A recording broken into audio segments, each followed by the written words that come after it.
साबुदाणा म्हटलं की साबुदाण्याची खिचडी किंवा साबुदाण्याचे वडेच फक्त आठवतात.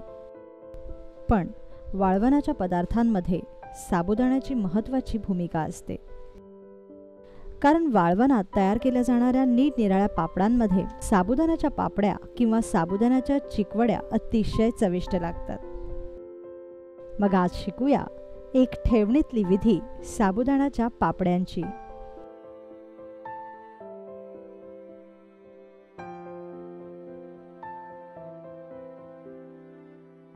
साबुदाण्याच्या चिकवड्या किंवा पापड्या बनवण्यासाठी आपल्याला लागेल अर्धा किलो साबुदाणा, 2 बटाटे, 2 चमचे पापड खार, आवडीप्रमाणे 4 ते 5 सुक्या लाल मिरच्या आणि चवीपुरतं मीठ. साबुदाण्याच्या पापड्यांसाठी लागणारा साबुदाणा स्वच्छ धुवून समप्रमाणात पाणी घालून भिजवत ठेवा. साधारणतः 12 तास तरी हा साबुदाणा भिजला पाहिजे. म्हणजे आदल्या रात्रीत साबुदाणा भिजत घाला. आता पापड करायच्या आधी बटाटे किसून घ्या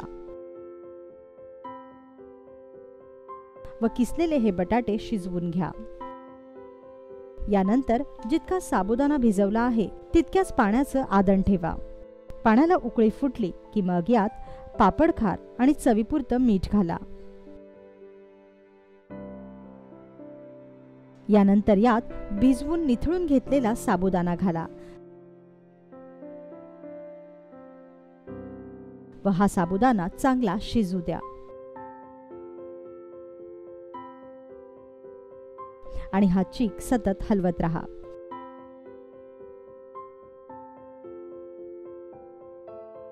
साबुदाणा शिजत आल्यावर मग किसलेला बटाटा यात घाला. चीक खाली लागणार नाही याची काळजी घ्या.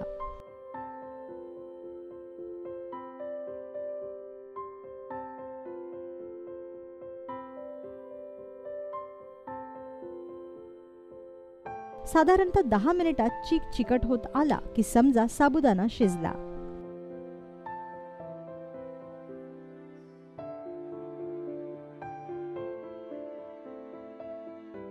आता गॅस बंद करा आणि वरून यात जिरं घाला. चीक शिजल्यानंतरच कधीही यात जिरे घालावे, नाहीतर या पापड्यांना पिवळसर रंग येतो. आता तुमच्या आवडीप्रमाणे तुम्ही यात कुटलेली लाल मिरचीही घालू शकता.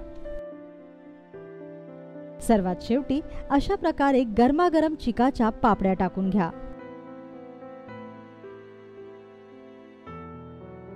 प्लास्टिकवर साबुदाण्याच्या या पापड्या टाकून घ्या. चीक गरम असतानाच या पापड्या छान पडतात.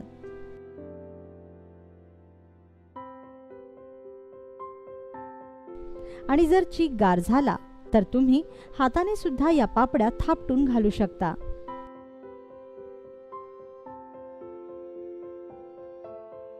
तयार झालेल्या या पापड्यांना आता 2 दिवस तरी चांगलं ऊन दाखवा.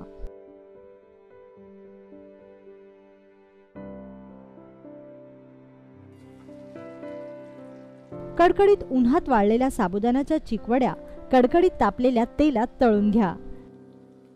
आणि मग आनंद घ्या साबुदाण्याच्या या चवदार, चविष्ट, खमंग अशा पापड्यांचा.